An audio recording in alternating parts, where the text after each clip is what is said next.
Hey, it's Megan. Welcome back to another video. We're still in my home library just because it's still summer and school has not started yet. As soon as school starts, I'll start filming in the library again, I promise. But today we're going to talk about all the series that I'm kind of like in the middle of or have DNF'd and stuff, because I realized I have started a lot of series this year. This is just going to be this year, 2021 or 2022, and we're going to do a series that I am in the middle of but have not finished, series that I have completely finished and caught up on, and then series I'm just going to not continue on with and just DNF them. Maybe we should start with that so it's not so like sad and the ending can be nice and happy and stuff. Anyway, okay, so what I think I'll do is mostly I'm going to show you pictures of these books because there are a lot that I don't have anymore. And also I'm not going to tell you the plot of each one of these because that would take forever. I'm just going to tell you whether I kind of liked them or not and why I would continue or not continue and if I would recommend them to you. Oh dear goodness, I'm looking at the list of the ones I'm not continuing and it's a lot. 12. There are 12 books 12 series I'm not continuing in. Okay. All right. So the first one is, I think these are in order that I read them this year. Yeah, it looks like. Okay. The first one, I'm going to scoot over here so you can like see over here. The first one is Blackwing by Ed McDonald. I DNF'd the very first book, so obviously I'm not continuing the series. It was nothing interesting, and I hear that this is better. This is the Ravensmark trilogy, better than some of his other books, and so I definitely won't be trying his other books because there was nothing good. I didn't care about the plot, the characters, the writing style, the pacing, the setting. It just had no redeeming factor for me. It was just a blah fantasy book. I also DNF'd House of Earth and Blood. I only got about 20% in. I know it's supposed to be Sarah J. Maas's adult novel, but I felt that it still read very young adult and the dialogue just seemed so ridiculous. I love urban fantasy and this was not what I was expecting. I am DNFing the Kingdom of the Wicked series. I did finish the first book. So the other ones I didn't even finish the book. I did read Kingdom of the Wicked and I gave it 2 stars because I didn't care. I guess, you know, young adult fantasy romance is just not for me. Honestly, I thought the premise sounded interesting and I did vaguely like the setting being like in Italy and it was just, you know, set at like a restaurant and stuff. Like that made it a little more interesting, but honestly, I don't care enough at all to continue. I might read a plot summary of books like 2 and 3. I think book 3's out or coming out just to kind of see what was happening. But other than that, I don't care. I actually still own the next one, although I'm either selling it or giving it away or something like imminently. But Neon Gods by Katie Robert. I don't even know what the series is called. Like something about Olympus or I don't know. Anyway, this series, oh gosh, we've talked about this. I did read this whole book. I did read the whole book, but I would never read another one, probably even by this author. Maybe I'll try one more, but it was like, you know, plot for the first part of the book, plot for the last part of the book, and then a whole giant section in the middle was just stupid, smutty romance that was like, it was stupid. And then the plot just like stopped, like the plot was on hold. And it was like, you know, we need a little plot to set up the romance. Okay, we'll have to add some plot in at the end because, you know, we got to wrap everything up, but no plot at all. Does not matter. And these could be any characters. Didn't just have to be Hades and Persephone.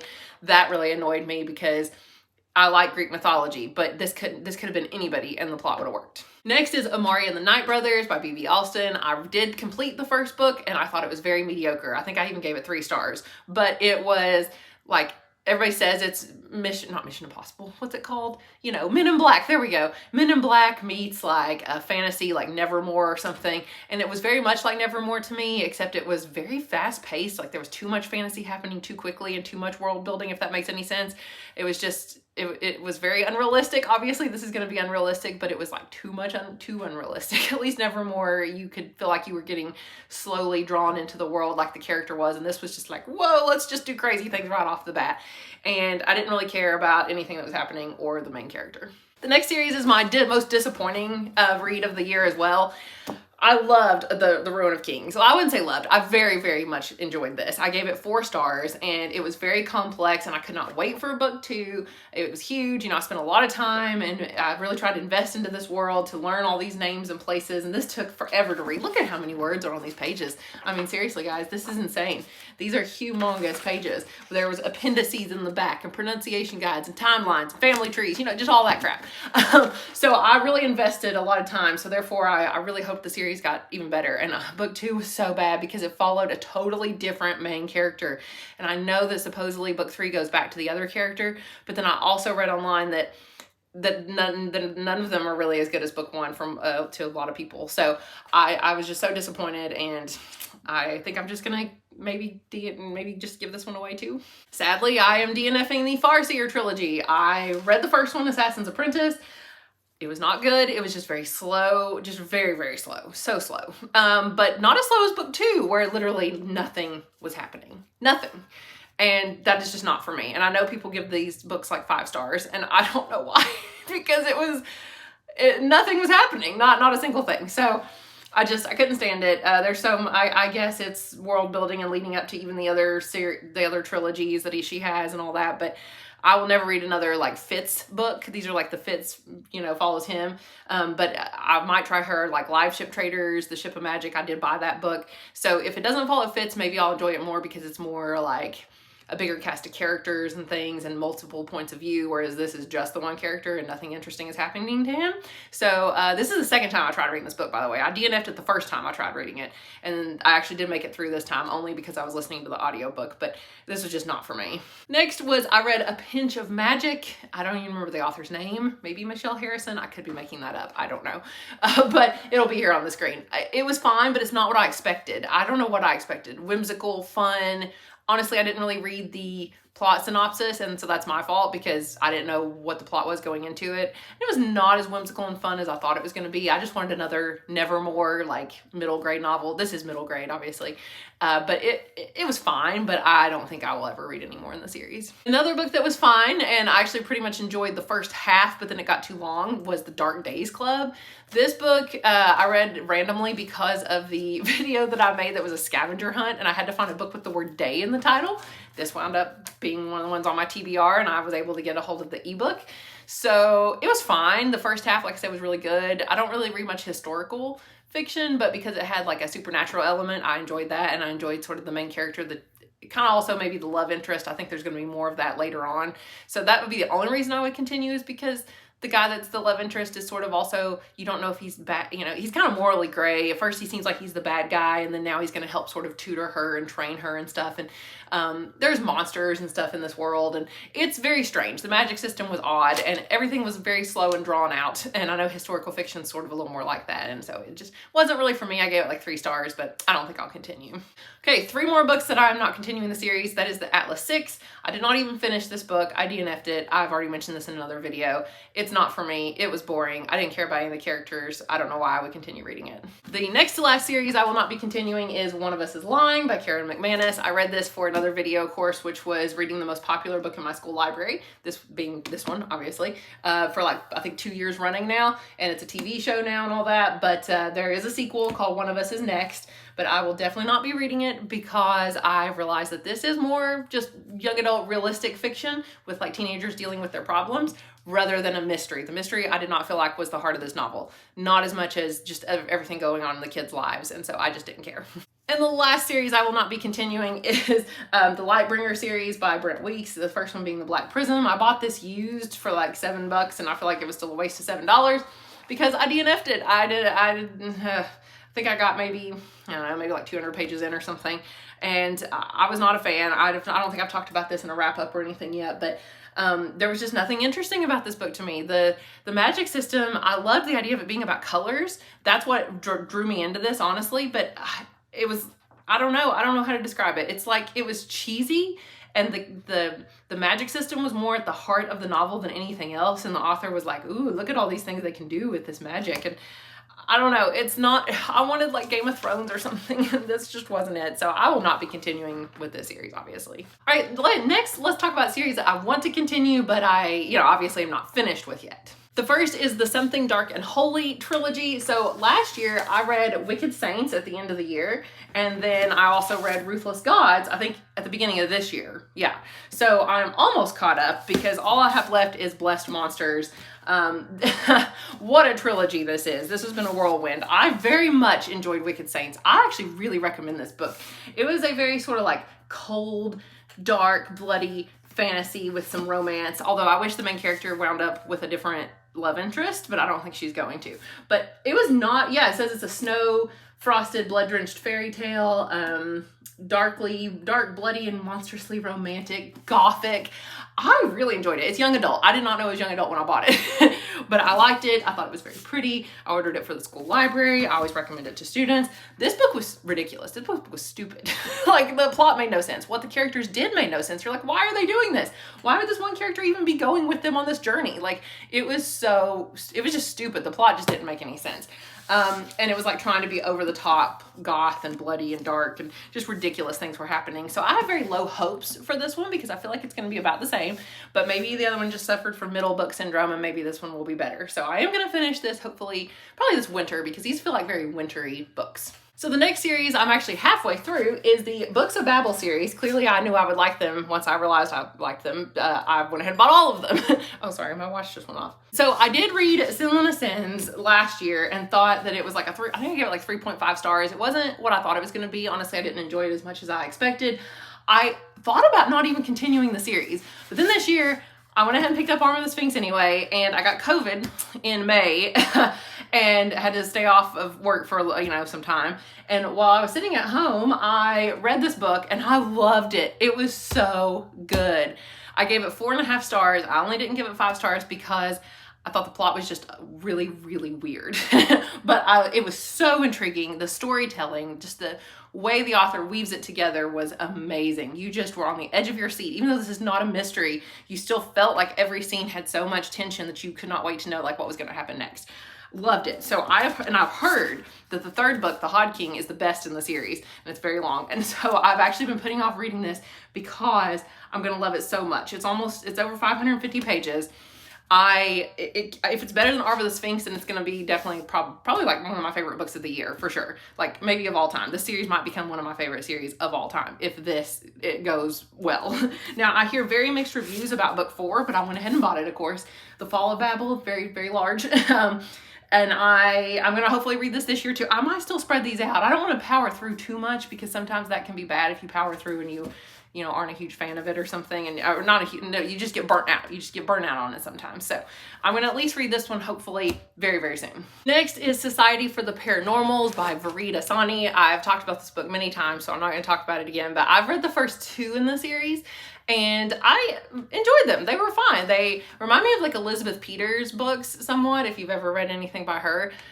They're just fun. They're fun little, almost like cozy mysteries, sort of turn of the century, has, a woman that likes to drink her tea and things, but then she also, slays monsters. But there's a lot more going on with her and her backstory, and she's got like this dead husband that still haunts her. There's going to be more to do with him, I think. There's a new love interest.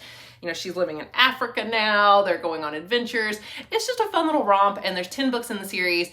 So I'm definitely going to continue and read book 3. I'm just going to space them out and read, not get burnt out or anything. Just read one every few months. Next is a series that I just read recently for a vlog where I read short books, and I read A Spindle Splintered by Alex E. Harrow, and I guess this is called I wrote it down, Fractured Fables series. Right now there's only 2. The new one's called A Mirror Mended, and I very much enjoyed this one. But I hear that the sequel is kind of unnecessary because, the other one wrapped up and it was a complete story, so you don't even really need another one, but I mean, if it's good, I'll read it. So I definitely plan on continuing because I very much enjoyed it. Next is Kingdom Keepers, this Disney series. I read the first one, Disney After Dark. Let's be real, it's not good. It's not great. It's not even good for middle grade level, I don't think. But it was just, kids running around Disney World having ridiculous adventures. And so I like Disney World, so I'm probably going to continue. Next is another short book that I read for my reading short books thing in 24 hours, and that is Every Heart a Doorway. This is the Wayward Children series. I believe they're on like book 7 or something now. Did I write it down? Yeah, there's 7 out now. They're all very short, by Shauna McGuire. I did not like her other book, Middle Game, but I very much liked this book. No one told me that this was like a murder mystery. That it's literally divided, I think, into like 2 parts, if I recall. And the first part is just learning about the world and things like that. Yeah, and then part 2 is a murder mystery. So it's not what you expect. It sounds more like fun and wholesome on the back, but I mean, there were definitely some like intense moments and scary stuff going on. So I liked it, and I liked some of the characters that I know book 2 focuses on, so I'm gonna keep going. 2 more series that I'm gonna continue, that I'm not totally done with yet, of course, or up to date on, and that is the Monk and Robot series by Becky Chambers. I just, once again, for the 24 hour reading short books vlog, I read the first one, A Song for the Wild Built. I can't remember the name of the sequel, but it just came out. And it's just a fun, cozy little book. Like, it's sort of sci-fi, but the sci-fi premise doesn't really matter, because it's more about sort of the conversations that the monk and the robot have. It's literally just a monk and a robot. It's a monk that like serves tea to people, and a robot that like lives in the wild, and the two of them meet each other and travel together and hang out and talk about life and what their purpose is in life. And that's pretty much it. And it's very cute and it's very cozy, and I like it, and it made me happy and very heartwarming, and I'm gonna read book 2. Lastly is a book that I did not know was a series until recently, that there is a sequel. That is, I read Dial A for Aunties or Aunties or whatever. I can't remember the author's name, but I read this as a little, I would say murder mystery. It's definitely not a mystery. I guess I don't even know what you call it. It's like I guess a cozy mystery about a girl that kills somebody, not really even accidentally, more just in self-defense, and she and her aunts are a wedding planner, like they're involved in like planning this wedding, and they have to hide this body, and they like drag it along to the wedding with them, and they all have to figure out how to dispose of it, and it's a whole thing. So there's also sort of a second chance romance. I can never even say that because I'm not familiar with romance tropes, but apparently that's what it's called. Second chance romance in this, and I liked it. It was cute and whimsical and fun. And so apparently there's a sequel, but I just discovered it, and now it's on my TBR. All right, this is it. We're almost done. We're down to 4. There's only 4 series that I've now caught up on this year. So I'm not doing so hot, but I'm getting there. As you can see, there's a lot. I really need to not start any more series because, oh no, sorry, there's 5. I just started a new one like just the other day. Oh my gosh, I forgot to add another one. So backtrack for a minute. I forgot that I just read, literally, I just finished, 2 days ago, I think it was.